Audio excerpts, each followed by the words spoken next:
Hello, everyone. We are joined by Roy Firestone, a legend from my early days as a person. He is a renowned. In the 30s. Yeah, I did that. He's a renowned sports commentator and journalist. We know him from ESPN. He's a 7-time Emmy Award winner. And he has a new book out. It's called That's What I'm Talking About. It's his third book. You can get it on royfirestone.com. He also has the Roy Firestone podcast. I believe it's on iHeartRadio. Where else can you get it, Roy?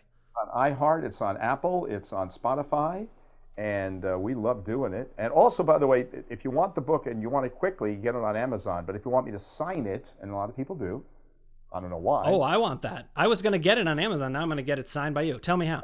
You got to go to royfirestone.com to get it signed. So that's that's what I'm doing. Amazon won't sign it for me.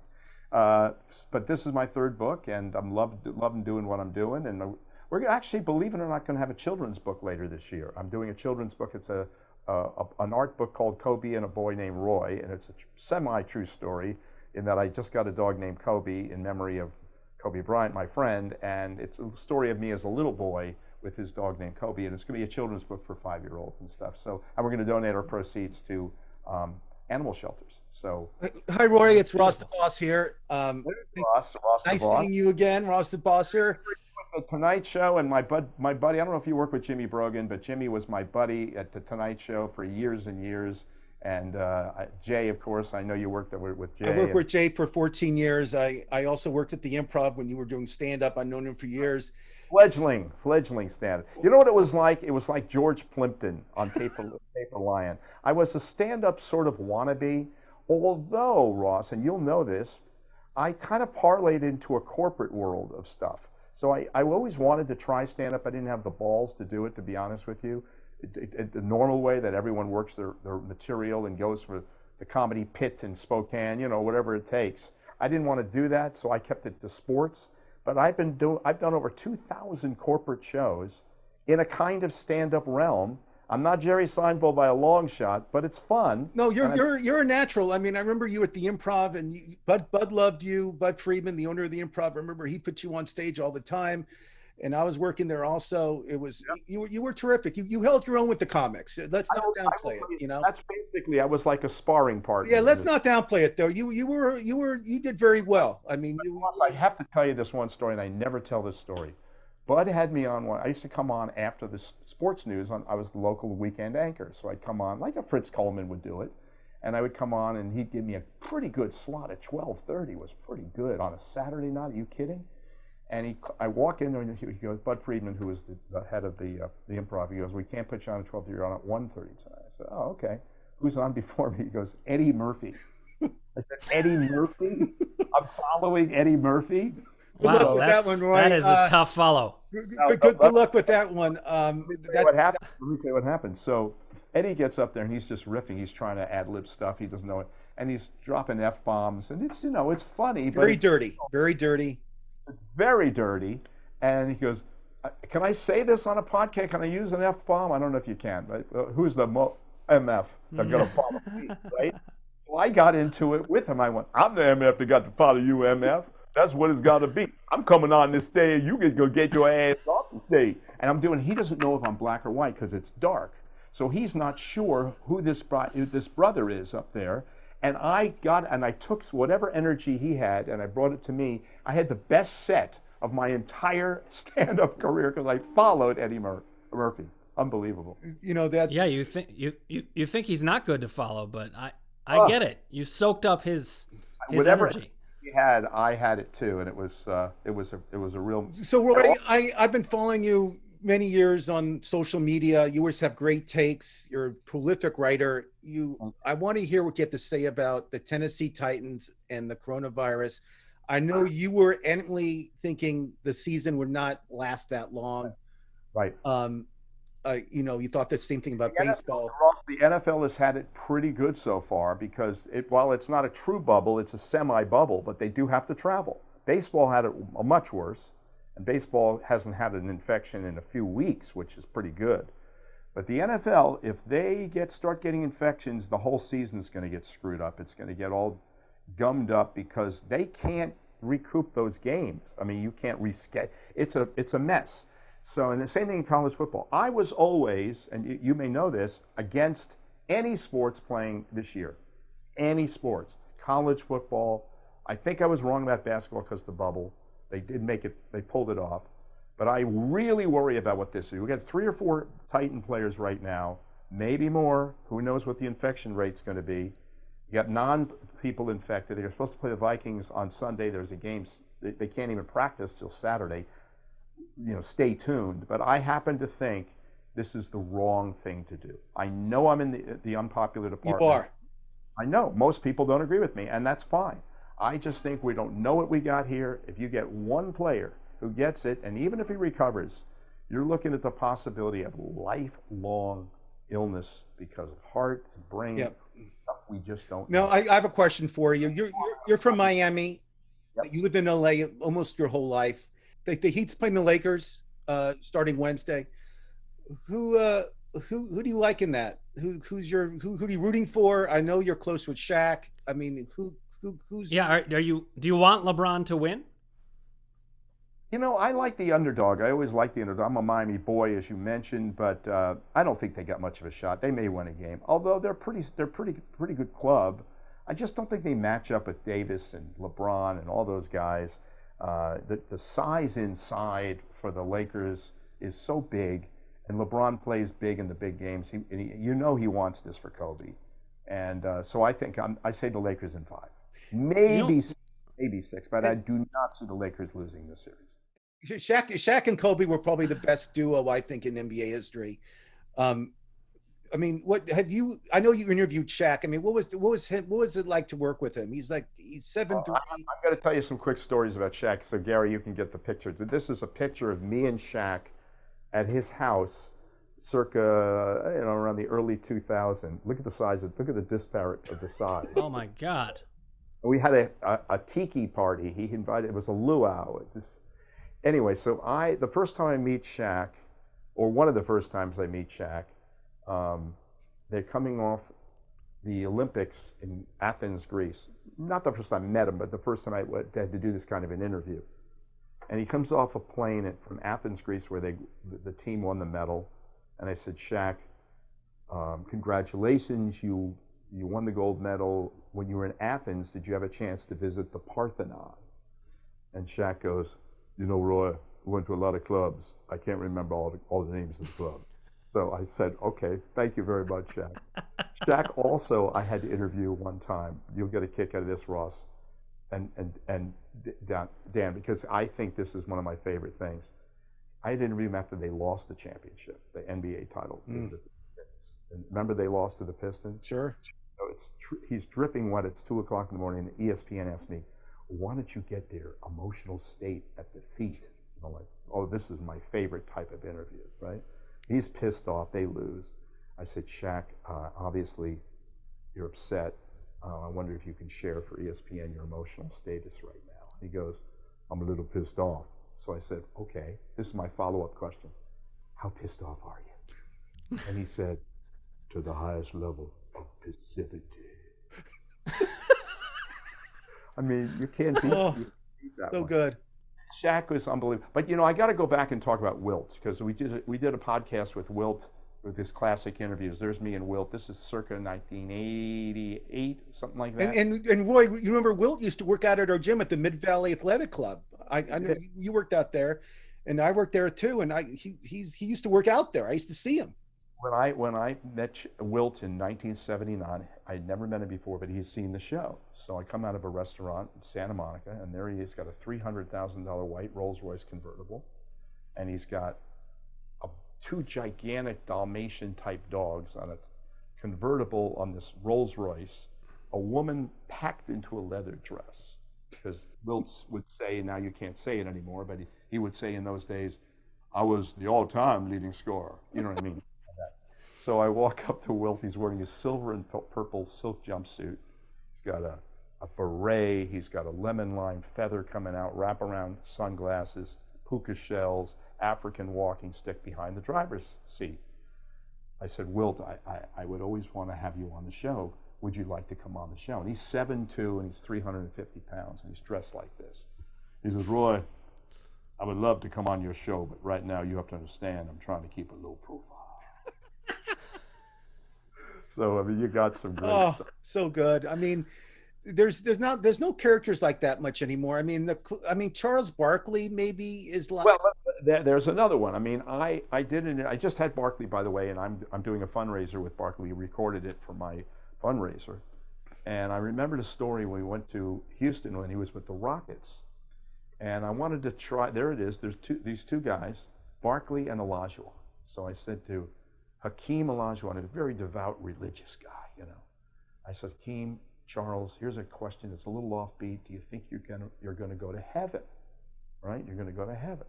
So Olajuwon goes, well, I believe if my service to God is pure and consistent and comes from the spirit of my soul, and all the time I'm always worried what about the humanity. And he's going on and on. I said, I believe, yes, I will go to heaven. Thank you so much. Allah, praise Allah. And I said, thank you, Hakeem. Very nicely said. I said, how about you, Charles? Are you going to heaven? He goes, I don't know, but it's going to be a close vote. I actually had the pleasure of working with Charles many times at the Tonight Show, and he was such a great guest. I mean, when I worked with him, he was never prepared. He never would care what Jay would talk about, but he had an anecdote or he had a story about everything Jay would say. And that's a perfect guest, a guy with a great story, beginning, middle, and end. And he was terrific, and he still is. He's the gift that keeps on giving for broadcast. And you know what? He doesn't have an ounce of dishonesty in him. He'll say exactly what he thinks. No, look at his political views. I mean, it's like, he goes all over the map. But he did an hour with me in one of the best interviews I can remember in recent years for me. But it's almost like cheating. You know what I mean, Ross? Because he's so good, you just let him go. But he was wild. I want to tell you a couple other quick stories that I think are some of my favorites. So you remember Shannon Sharpe? Of course, he's with Fox now. Of course. Yeah. I worked with Shannon last year during the Emmy red carpet. He was a character. A real character. And Shannon, I got him when he came out of college. And I think he played for the Falcons, I want to say, right? And then later Denver, and then the Ravens. Certainly Ravens and Denver. Ravens, sure. yeah. And he Denver, went to, I'm definitely remembering. And he went to a very small school. He said university. So I said, Shannon, Savannah State is not a big school. There's not a lot of Rhodes Scholars coming out of Savannah State. I said, would you say you graduated at the level of magna cum laude? He said, Roy, the fact that I even graduated is thank you, laude. You are an amazing mimic, by the way. He was something, man. And we had a guy on our show. I'm just going to roll through some stories. And this is what we want. Firestone. No, right. I mean, you have interviewed almost everybody. Yeah, I mean, I love these stories. I can never hear them. Abe Lemons. Abe used to be a coach at the University of Texas, Pan American. There he is. Abe gets a technical foul call. He gets a technical foul call on him one night. It looks like Hoosiers, the guy from Hoosiers. He does. Look at the nose. Yeah. He says they don't make noses like that anymore. They don't, or drinkers. It's a lot of drinking, guys. Oh yeah. So Abe gets a technical foul. He knows if he gets a second technical foul, he'll get run. He'll get run out of the game. So he gets the technical foul, and then the ref makes a really crappy call, and Abe goes, "Hey referee, come over here for a second." And ref goes up and goes, "Yes." He goes, "Listen, I already got one technical foul. I can't afford to get a second technical foul. You'll run me out of the game." He said, "But I got one. But I want to ask you a question. Would you throw me out of the game for something I'm just thinking?"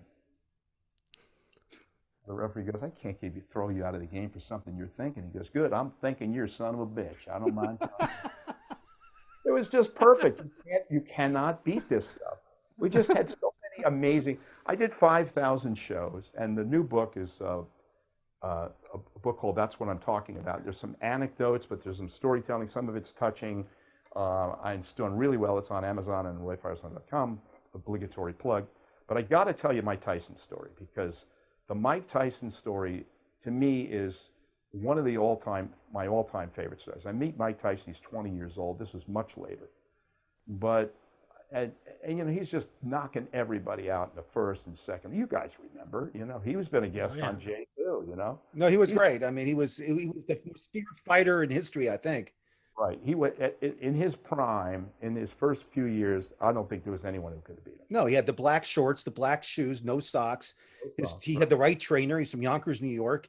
He walked in the ring. He wanted to run away. I mean, it was like a. So, here's the thing. So Michael Spinks is going to fight him. This is in the '80s, and Michael Spinks is scared to death to fight Tyson, but he's got a big payday. So and this is the picture for the fight. There's a little. Michael Spinks is really at best a light heavy. Light heavy, 200 pounds. Yeah. At best, right? And he's barely. And he's a great fighter. He's an Olympic gold medalist, but he's not in his Tyson's class.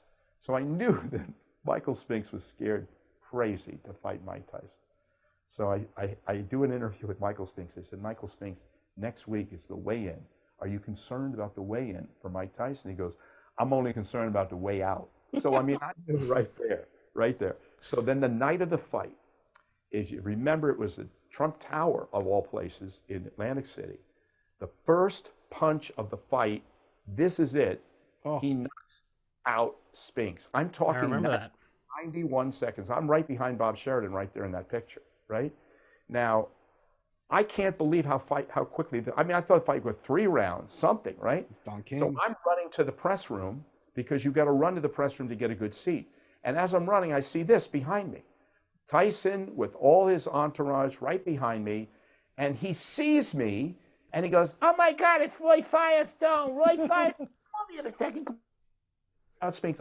45 seconds, guys. Was he sweating? I mean, did he have any sweat? Sweating. He goes, I can't believe you're here. How are you? Like, I'm in a fucking ball or something, right? So he goes, I got to tell you something. And they go, hey, man, Mike, we got to go. No, it's all right. It's all right. He goes, I saw the show with your father about a week and a half ago. Well, God, he knew so much about boxing. Would you give him my very best? Like, after the fight, he just knocked the guy out, right? I call my father up. I'm shocked that this happens. I call my father up. In those days, there was no smartphone. I call him on a payphone. I wake him up at 11. My father hated Mike Tyson, hated him. Right. So I said, Dad, you're not going to believe what just happened. Mike Tyson just knocked out Mike. My father goes, let me tell you that Mike Tyson is the biggest bum. He should be in prison. That son of a bitch should be. I said, Dad, wait a minute. He just saw me after the fight and said he saw the show you were on. He thought you were fabulous, and he wanted you to have his very best wishes. You couldn't believe how much you knew about boxing. Long pause. My father goes, well, you know, he is one of the great champions we've ever had. Now I'll have to reconsider. Greatest champions. Yeah, you tell Mike I said hello. Like immediately, that's what Mike Tyson. But, and this is the last payoff, and then we'll talk about some other things. There was nothing like, in my day, in my era, and the era ended about 4 or 5 years ago, sadly, but Muhammad Ali was the 3-ring circus, the Ferris wheel, the roller coaster, the ultimate interview of anybody I ever interviewed. You couldn't ask for a better. Barkley, he was Barkley in trunks, basically. He could say and do anything. And then, of course, in his era, the greatest broadcaster was this guy, Howard Cosell. So my premise is, especially now, with hip-hop, rap being what it is, and social media being what it is, if Cosell and Ali were going on at this time in our lives, you know they would have had a rap record by now. So here's the way Howard Cosell and Muhammad Ali, a rap album would go like this.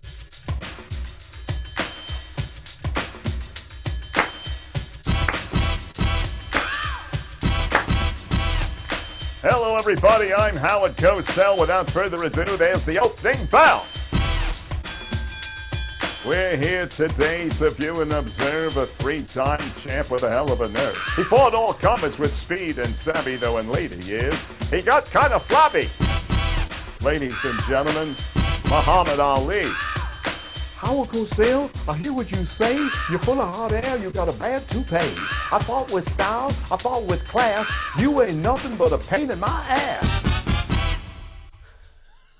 Loved it. Unbelievable. Your impressions are so good, and you don't. No. Perfected. There's a perspicacity of a Ross Marx show. I love your. It's Ross the Boss. I love your. My favorite impression of yours is Sammy Davis Jr. And I know he's not around anymore, but you got to do a little Sammy Davis for me, please. Well, I'll tell you one quick premise story. That this is sort of sets the whole thing up. I don't know if you can get the music of that, Gary, while we're talking. That's okay. But I really was my hero. I mean, truly was. My dog was named Sammy. I have the same birthday as Sammy Davis, not the same year, but the same birthday, December 8th. Sammy Davis was my hero. So I was fortunate enough to win an ACE Award, the early days of the ACE Award. And I'm at the Beverly Hills Hotel, and I never really got to meet Sammy. So I get the award. It was the first one. I win the award. I sit down, and Angie Dickinson's here, and all this one's here. And I get a tap on my shoulder. I turn around, and I don't even see anybody because he's so short. Right? And down here, he's really short. He's like 5'5" or 5'6". He was really small. And he sees me, and it's Sammy. I mean, it was like Ahab and the whale. I mean, I was my hero. And he just goes, "Hey, man, I see you, and I dig you." And he just walked away. I said, "Oh my God, this is the greatest." Oh my God. But I do Sammy Davis singing Beatles songs that Sammy would not normally sing, like Blue Jay Way from the Beatles. Let's hear it. There's a fog down in L.A. Please don't be long. I mean, it's just the whole Sammy it's thing. Great. I mean, he also my God. So good. Don't you think Sammy doing, "I am the Eggman, I am the Eggman, I am the walrus," and he goes, you could just see him doing cuckoo. But I'm a Sammy, huge Beatles fan, but this is like the best Beatles rendition I've ever heard.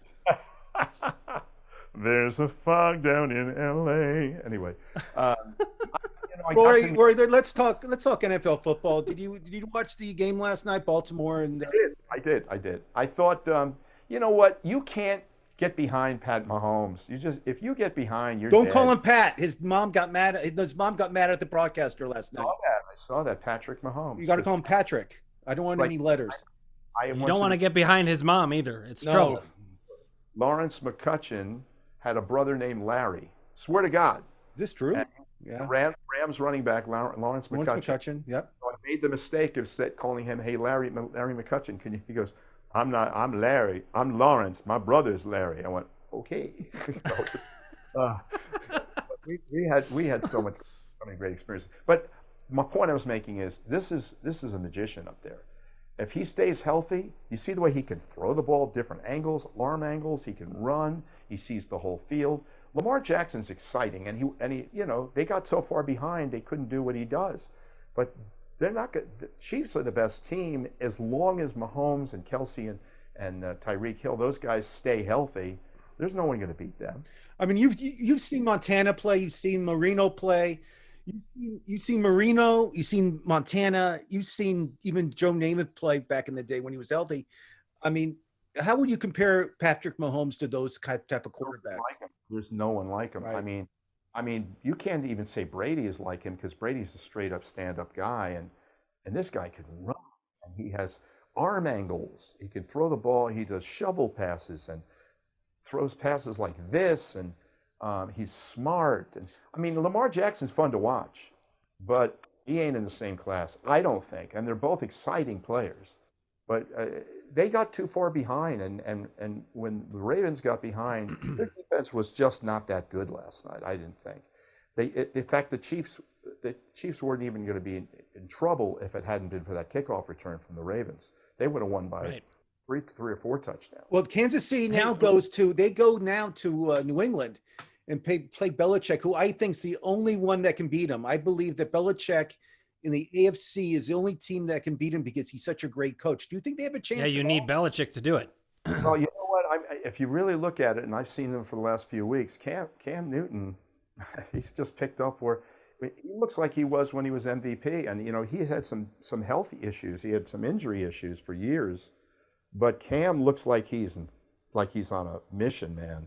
And he's running hard, and he's like trying to take down a defensive lineman who can run.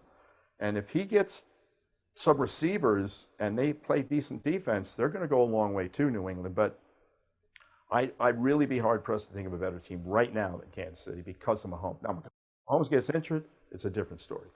Roy, I wanted to ask you, do you play fantasy sports, and what's your take on fantasy sports? I don't play tennis. I have my boys play like like it's fucking NASA. They sit there. Yeah. They watch the bridge. Oh, he got a 335, right? They're watching it with all these screens, and it's like, and they're so intense. I mean, when I was a kid, I didn't watch sports with that kind of intensity, but he was watching it. He's got the sports mix, the NFL red zone, and all those things, and that's purely for the people who have the fantasy or who are wager on the games. And my kids, they love it. I don't have the patience to change players, to acquire new players. It really started with baseball with what they call rotisserie back in the 90s. Right, Bill James. But rotisserie ain't like what this is. This is a whole different animal. And it's interesting. They even have it for basketball to a lesser extent. They have it even for golf. I've seen that. But there's nothing like football because he sits there on Sunday and he's like intense. And he doesn't look up. He eats like this. He doesn't even look down at his food. This is what it is. I understand where people have a lot of appeal, and people who are non-sports fans have fantasy teams. I get that.